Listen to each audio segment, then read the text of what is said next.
Good Tuesday morning, everybody. Good morning. Morning. All right. We got some energy this morning. All right. Who wants to get us started with the positivity? Who's got some good vibes going on in their life? Amber, what do you got? Got 2 listing agreements signed over the last week, and they will be going live in the next 2 weeks. So that was pretty exciting. And they're personal. Awesome.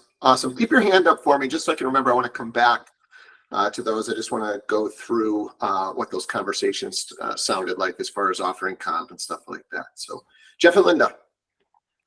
Yeah, hi. Good morning, all. We wanted to share it today too. We had actually the first FSBO we had taken on through a long process since January. Finally, we stayed with it, stuck with it, and we signed with them this weekend, and we'll be going live in about a week and a half after pictures. Awesome. We'll do the same there. Let's see what that conversation sounded like. So keep your hand up for me. Anybody else have something to share, business or personal, wins over the weekend?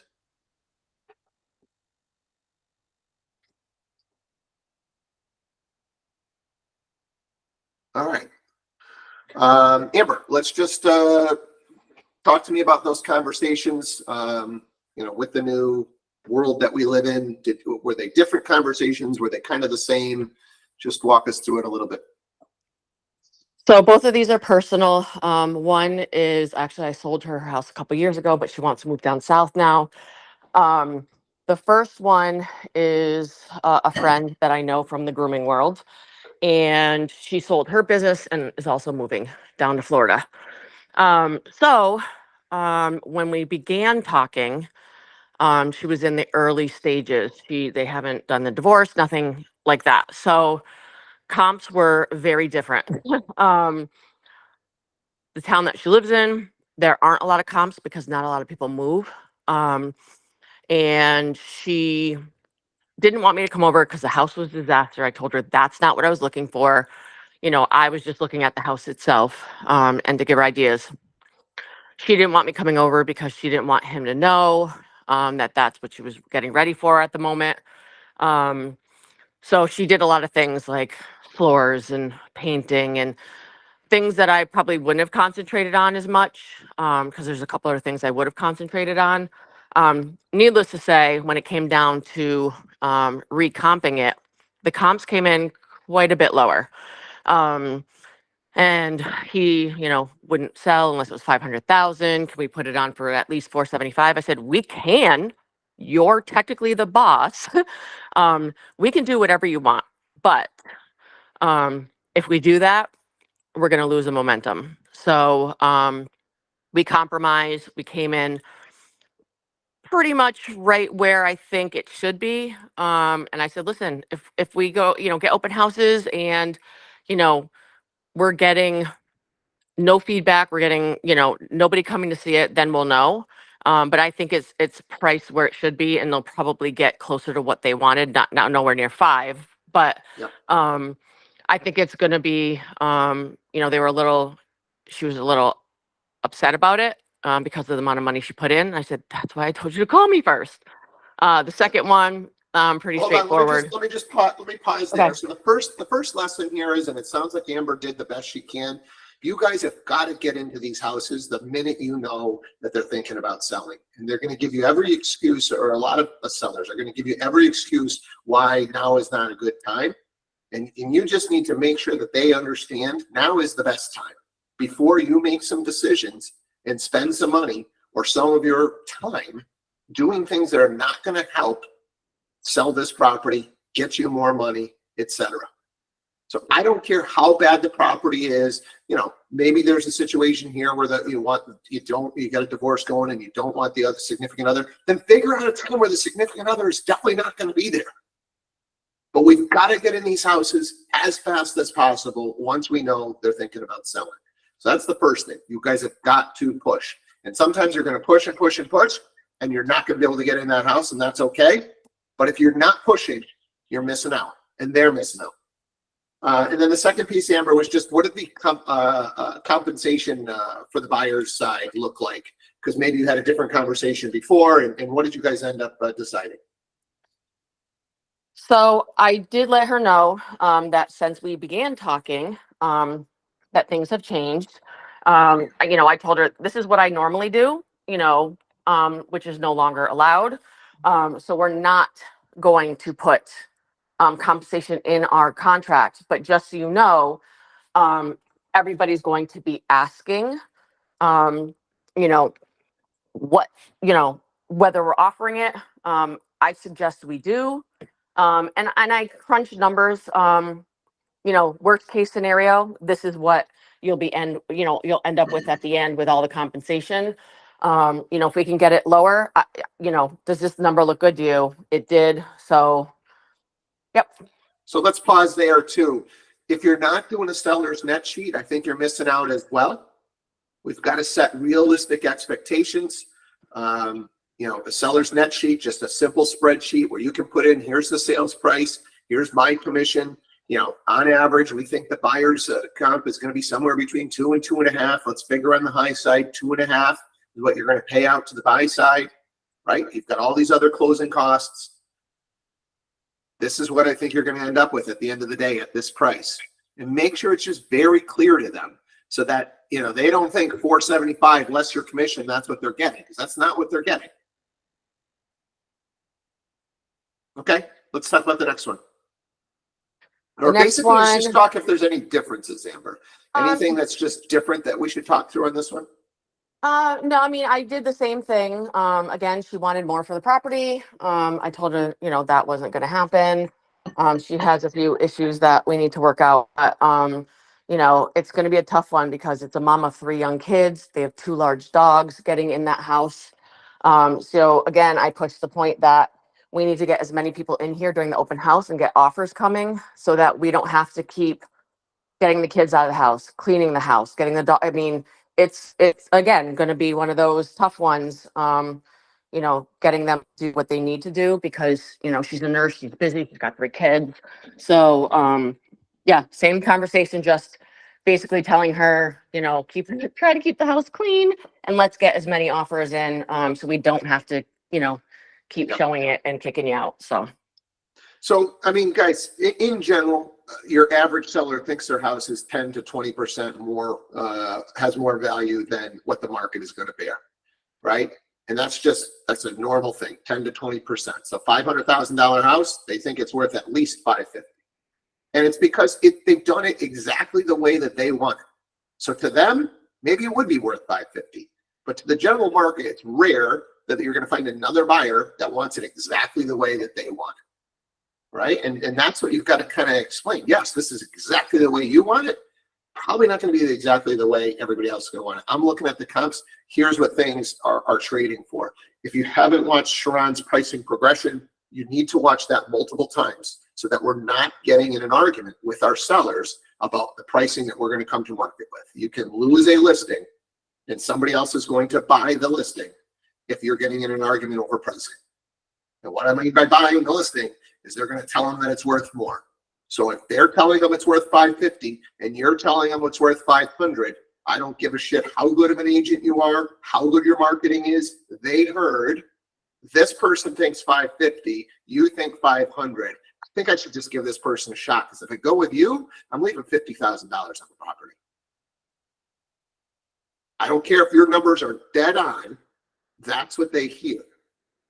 Is if I pick you, I'm leaving $50,000 on the table, right? So just having a better conversation around pricing strategies, pricing progression, understanding the way Sharon delivers that, I don't know what it is, a 30, 45 minute, maybe it's even an hour.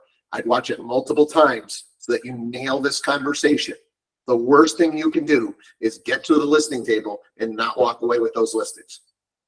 And I think it's going to be even worse right now with the pricing, right? In a normal market, they think it's worth 10 to 20% more. We've been having a market that's been going up and up and up and up, and all of a sudden it's cooling down.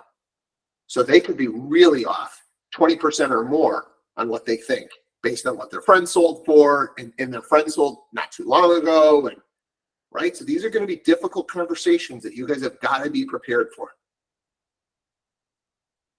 Anybody have any questions on this stuff before we go to Jeff and Linda? Hey, Steve, I'll add to that on one spot, the Yeah. net sheets, how important those are.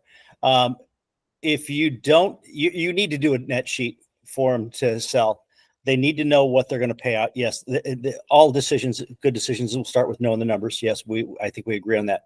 But if you find out after the fact, you sell their house and the commissions, you haven't figured out a net sheet and done that and found out they're underwater on this, Rovi and the agent might be stuck on the hook for paying for all that. That's the way it has been in our past experience, that if you guys don't do this, somebody's going to be stuck paying this at the closing table. And if they ain't got the money, where's that money going to come from? It's going to come out of us. So make sure you do your homework going in so everybody knows where you're at. Yeah, good point, right? So they got to get, what's their payoff, right? I'm selling it for 500. I got your commissions, 475. I owe the bank, I got my closing costs. I'm going to be left with 465, and I owe the bank 470. Well, we got a $5,000 problem. Right, so that's what's going to come out when you do that good seller net sheet and you get all the closing costs in there. Make sure they really understand what they're walking away with. It's the professional way to do it. That could be what wins you the listing. Hey, you know what? The other agent didn't take the time. I thought I was walking away with 475. I appreciate you taking the time to really show me what I'm walking away with here.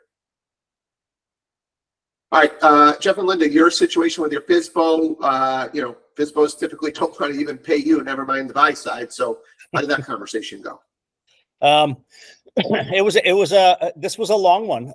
We played the long game with these guys, and the original person that we came to started talking to, ultimately wasn't the decision maker, but never led us down any further path to go anywhere. Ultimately, it's basically an estate sale. But we got into the conversation, got these guys on here. You say you weren't originally talking to the decision maker. Who were you talking to, and who does it turn out? There are five adult siblings, and we were speaking with the FSBO, the lady whose name was on the FSBO and phone number for the contact. When you try to contact a FSBO. Yeah. And so she was being the gatekeeper, but as it turns out, her sister, who lives in Tampa, is the executor of the estate, and also was the one and only person who was named as a joint tenant with rights of survivorship with her mother on the deed. Yeah. So it took quite a while for us to finally get to who that person was, because she wasn't the person whose name and phone number was listed on the FSBO. How did you come to find that information out? Was it just you prying and asking questions, or did the gatekeeper kind of reveal this? Well, it worked out kind of interesting. The first person we spoke with, one of the daughters, one of the sisters, she had said there was another one there and gave the number, but we were unable to ever get in touch with her at the beginning. And then over time, we went down the whole checklist of emails and text, in our system, really kind of followed this to a T, and then things went dry. We watched it on Zillow to make sure that they were even still listed. And just kind of out of the blue, it popped back up on our screen. And at that point, we saw a different name and a different number, called that one. And this lady was very receptive once we got into the conversation. And she liked everything we talked about. We, went through the process, basically started the process over with her because she said she had never gotten any of the information that the sister had tried to say, get in touch with. So we had we set probably about 6 appointments to go see her, meet the executor to get this thing moved forward. Every week there was some reason that she couldn't do it. Somebody was sick. There was a car accident. One after the other. And we really thought that they were just stalling to blow us off. And then come to find out, she came down one night midweek of all things from Tampa. That's about an hour away from us. Came down and said, "Hey, let's meet over here for dinner." And she picked the place. It's 5 minutes from us. We're like, great. Okay. We were willing to drive to Tampa to meet her. And we sat down, went over it. She said, "You won't believe how many people have hounded us." And she said, "I told them I've already got an agent." She'd never verbally had committed to us to say, "Yeah, you guys are my guys. We're going with you." But to hear that was really gratifying, that she had already told other people, "Back off. I got somebody to cover this." It was wonderful. So I would Awesome. like to say that several times she pushed us off because we were supposed to meet with her, and she'd say, "You know what, guys, we have an interested party, and they're saying that they're going to write an offer." So I think at least twice, maybe 3 times, they got to the point where there was either a contract an offer that they had in hand, or the threat of an offer coming in, and things for whatever reason fell apart. And I think she got very weary of going through this over and over and over again. And in the meantime, we're sending her all of the beautiful marketing and all of the emails that Roby has prepared for us to send out. And we were just being consistent. And I think she started feeling like, you know what, that this sounds like a much better path to getting us to this finish line. Yeah. I'll tell you, when I was really chasing the FSBOs pretty hard, my conversation around the FSBOs to understand why they're going through these, typically deals that just never come to fruition, because it would happen almost every time. I'd be close to landing a FSBO. Oh, we've got a potential offer. And here's the reality of the buyer pool, right? The ideal buyer, the easiest buyer, the one that might even overpay, but is a very small percentage, is a relocation buyer. Right, so relocation buyers, they're getting transferred because of their job. They are assigned an agent, or they pick an agent in that marketplace, and they're really trusting that agent. They got 30 days, and they are going to move, and they are going to move quick. Well, if you're working with an agent in that particular situation, the agent is highly unlikely to go scouring FSBOs to try and find you a deal. Right, so as a FSBO, you've lost the opportunity on probably the best buyer in the market, which is the one that's going to make a quick decision, potentially overpay because they got to move their family, they got to make a decision. The biggest group of buyers is just your average buyer working with an agent that is, going to take 3 to 6 months to make a decision. Again, they're working with an agent. The agent, highly unlikely to go scour FSBOs to find them a deal. They're looking at the MLS. That's what most agents are doing.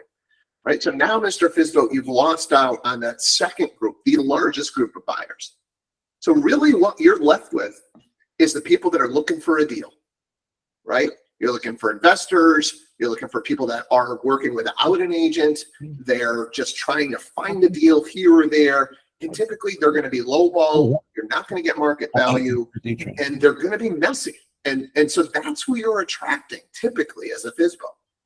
And when you start, and now it starts to click in their head when you're having this conversation about who they're really attracting, it's just like you're doing. You're trying to do it without a professional. You're attracting other people doing it without a professional, and you're going to end up selling it for less, and it's going to be messy because they're going to look for a deal, right? It's potentially a savvy investor, or again, just the people that they're just looking for a deal. I'm going to make offers that hopefully lowball, and hopefully somebody's going to bite.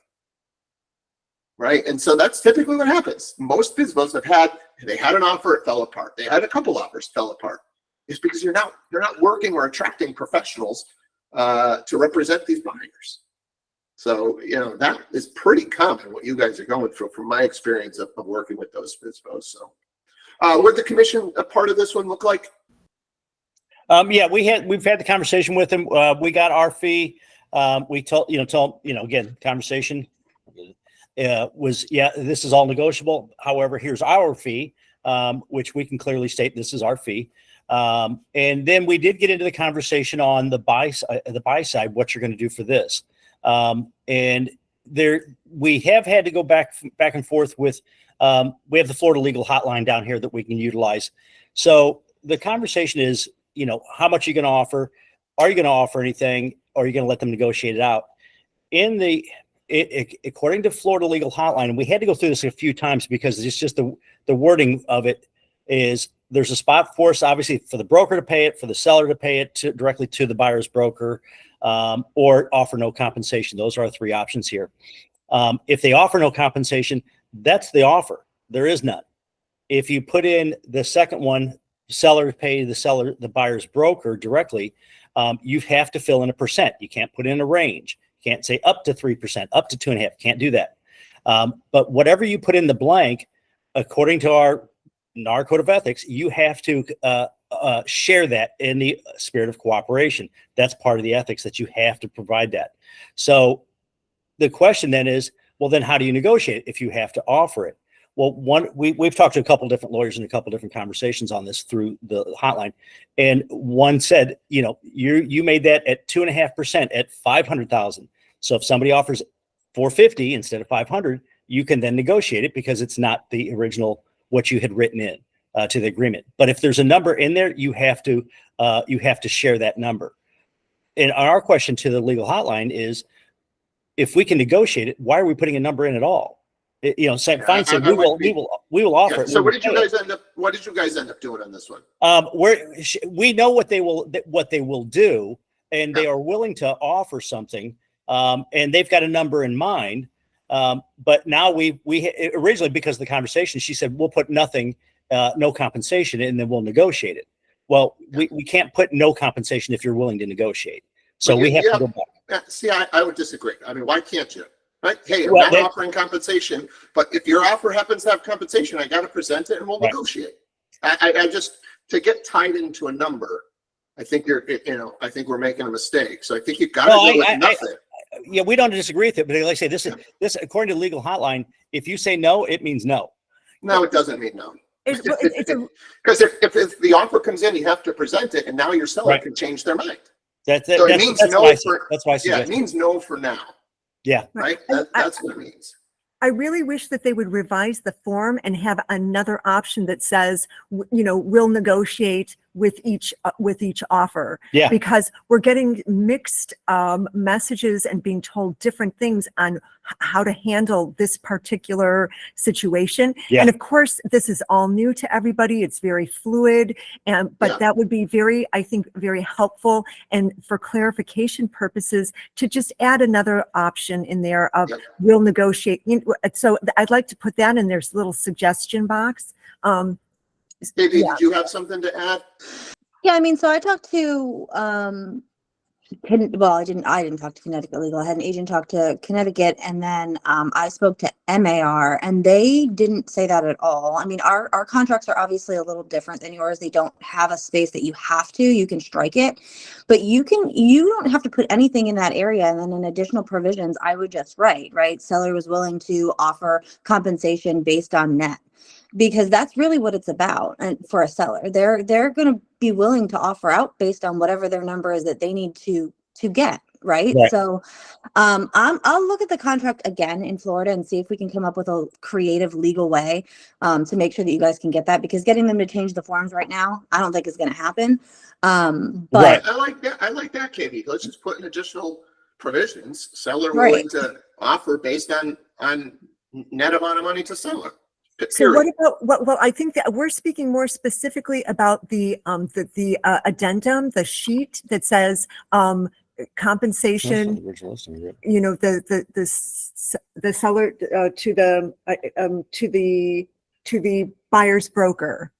That's the form that it's got only those options on. Yeah, but I don't necessarily know that you have to use that. Let me look. Yeah, I thought that was once you've got a purchase and sale going. You would then fill that out on what the seller is going to pay to the buyer's broker, not with your listing agreement. Right, correct. Right, starts with the listing agreement, and then we have to send that over after there's an agreement. Right. After there's an agreement. So at that point, that's whatever you guys have negotiated gets filled out in that form. But for the listing agreement, I think we'd put in nothing. Okay. Yep. Okay. Anybody else have any other questions on this?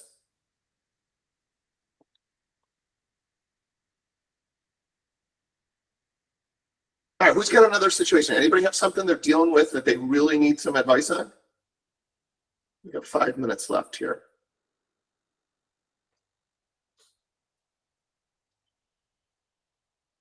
If you don't need advice, how about just a share of something that was pretty unique? That would be a good learning opportunity for the rest of the group. Even if it was just, hey, this is how my listing agreement came to be. This is the conversation that we had. This is how we agreed on what we agreed on. Anything like that that's just a little bit different than the two that we talked about this morning. Margareta, what do you got? Morning all. So I just accepted an offer and I'm the listing agent. And the buying agent never called me about the compensation. So she puts in the offer that she wants 2.5.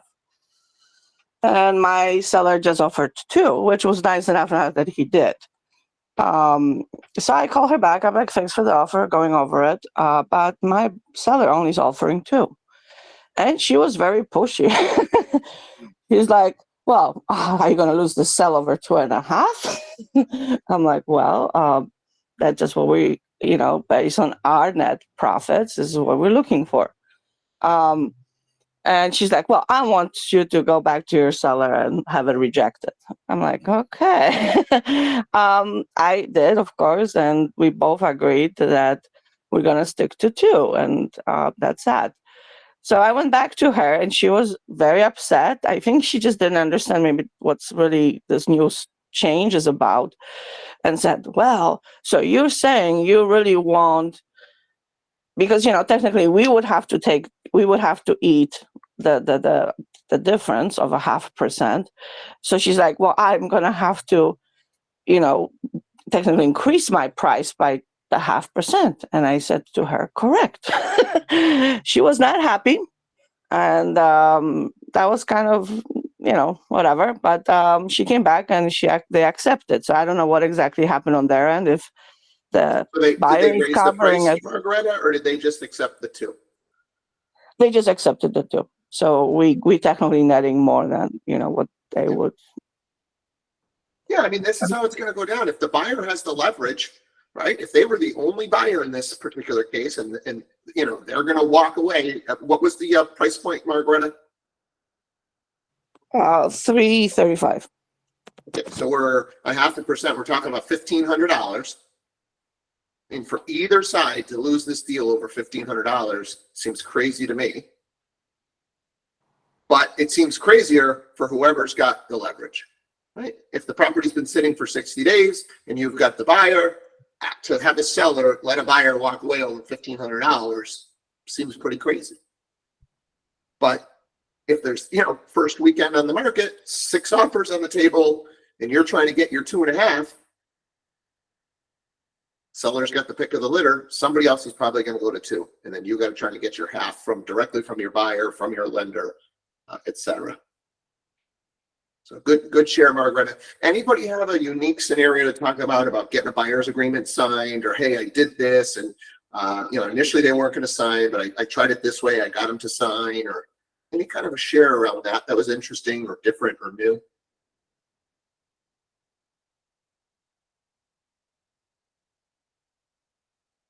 Okay. So are we just getting buyer's contracts, no problem? Is it still just, hey, I'm getting it for one property, then I'm doing buyer's consultation, and then I'm getting it for 3 months? Go ahead, Sue. I showed a property this weekend and they were originally reluctant to sign it because he's got a friend that is a real estate agent. I said, well, this is all new. You need to sign it, otherwise I can't show you the property. And I said, we can do it for this one day. And they were willing to do the one day for the one property. Yeah, remember, Sue, we want to be careful with one day, right? We were okay with one property. I don't like one day, because in theory, next week, they can come back with their buyer or with their agent and write an offer on that. So we want to do one property in 6 months. Yeah, I did I think 180 days. Okay. On it, but that one property. Yep. Good. What is the best verbiage to use for that coverage? Because it's not in the contract, the current contract. I haven't reviewed the forms, in detail for every state, but I thought most of these have 2 blanks. One is for the location, which could be a county, a city, a property address, and then they have a timeline, which could be a day, a week, a month, a year. So there should be 2 blanks that you're filling in on most of these buyer's agreements. Form 702 does not have it. It's a dual. It's probably a KB question. Thank you. Yeah, I don't know. Seven somebody- definitely has it. Margareta, right under the dates where you put the dates in for the contract, there should be like several lines of just blank that say additional terms. Right. So you have to so that's what I'm saying. So there's blank lines, but is there a certain verbiage I should be using? I mean, that, for 100, for the next 6 months, this is still commission due. How do I verb that? That's on the second page. There's a section in there. I can't remember top of my head what section it is, but it says within X amount of days, excuse me, after this contract ends, if you were to purchase the property I introduced you to, that I could still be due. Yeah, I think, Margareta, that would be a preference of either yourself or the broker that you work for. So, I mean, I'm a little hesitant to give people exact verbiage, right? I think that's probably a conversation that you should have with your broker directly, if there's something specific that your brokerage is going to be doing. But make sure that you're reading that section of the contract that Lauren's talking about, because the standard amount of days, there isn't a standard amount of days, right? Some people would use 30, some people use 90. We happen to use 180. So, I would definitely, if you have those concerns or you're looking for specific verbiage, I would just verify it with your broker. Okay, thank you. Anybody else have buyer agreement questions or scenarios you want to just throw out? Hey, wanted to share this, thought it was pretty unique. This is how it played out. Pat. I had my last two. I'll give you just real quick. So one I told the gentleman through actual conversation on the phone that what was going on.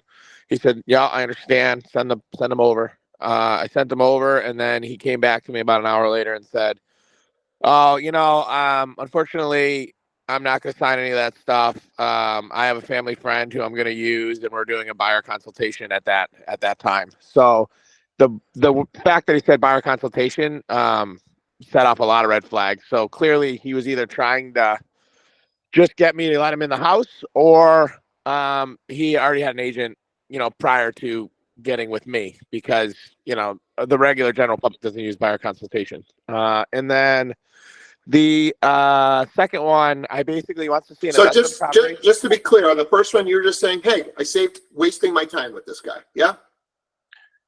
Oh yeah, no, I dumped him. Yeah. Yeah, I mean, if he's gonna tell me that he's got an agent, then I don't, and I'm not gonna. I mean, there's a script for that, right? But at the same time, like, he obviously doesn't want to commit to me, so I'm not gonna commit to him. And that's your guy's choice, right? You can obviously push, like Pat's saying. There are scripts for. That's great that you have an agent. Let me talk to you a little bit about what I do and how I run my business. And if you still, at the end of the day, want to use the person that you had in mind, that's fine, right? And that's your call, how much you guys want to push. If you want to do it, push. If you're like, hey, look, and you're getting the feeling that this is a relative and they're going to use them, then don't go down that road. But there's, like Pat's saying, there's definitely ways. Just because they say they have an agent doesn't mean that agent is a good, full-time, experienced, all the things that you might be bringing to the table. I left it at, oh, I completely understand. You want to use your family friend. If it doesn't work out, feel free to contact me and we can go over those contracts again. Good luck. You know what I mean? One of those. Just, yeah. Hey, from my experience, I've had a lot of clients in the past that did start with a family friend. They realize that they don't do that many deals a year, that they kind of do this part-time. So, if you go down that road and that's what you find out, I'd be happy to work with you. I do this full-time. Here's my level of experience. Here's how many deals I've closed. I really think I could add some value. Right? Just, okay, leave it in their court. But put some doubt in their mind for sure, because most of the family friends don't do this full time. They haven't closed, 20 transactions in the last 12 months. They aren't, aware of all the new changes that are going on. So just put some doubt in there when you're going to leave it like that. And hey, leave the door open. Good. What's the second one, Pat? The second one was, I picked him up yesterday. He's an investor, which I didn't know until we got on the phone, but I took a much stronger approach towards it. I basically explained it to him. He was kind of like, oh, so the initial call when I connected with him, he said that he had another agent he was working with, but he hadn't signed any contracts. So there's a red flag already before I even meet the guy, get to talk to the guy. So basically, he said, I want to see this property tomorrow at 11. I said, no problem. I'll set it up. And then I called him back and I explained everything was going on with the industry changes. I could tell he was a little hesitant on the phone, but he's like, you know what, send him over. I'll take a look at it. So I sent him over. I don't just send the buyer exclusive. I actually send the Massachusetts licensee and as well as the electronic signature because they're signing electronically. So I sent over the 3 documents. I explained, I sent over the 3 documents. And then I took a much harder approach. I just said, hey, listen, if you don't want to sign these documents, I completely understand, but we cannot get into that property tomorrow at 11:15. So without you signing these. So, you know, if you don't want to sign them, I completely understand, but unfortunately, we can't see that property. So just let me know what you want to do so I can cancel if you don't want to see it. And within 10 minutes, he was sent back. I signed them. We're good to go. So I don't know. I wasn't in the mood to deal with it yesterday. And so I just kind of took a harder approach on it. And I think, I don't know, maybe that helped. And he just signed them. So what was the timeline, Pat? Did you do the one property and what'd you go I with? did. Yeah, I did the one property, 180 days. I only did it for the one day. So I guess I need to adjust that and make it a little bit longer of a time period with regards to how long, because I did it for, 9293. Yeah, so he asked for a CMA as well, and so I gave him a quick CMA on both. He's in that area, and so that was where the email, then the text. Can I text you? I probably picked it up around 5:30 last night. CMA, all the paperwork over to him by 6:30. He had made a decision and signed it by about 7. So it took an hour. Did you happen to use the U.S. News article that just say, hey, look, it's this isn't just No, me, I did. I did offer to send it to him. I said, there's a whole article that I can send over to you that regards to all the changes that have just happened in the industry. He's like, no, I'm kind of understanding it. I get it. And so I did send him that article. But yeah, that was one of the things I was going to do as well. I mentioned it to him, but he kind of said he already knew. Has anybody used the article?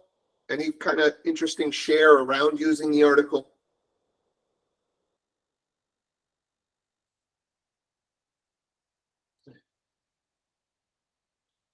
All right.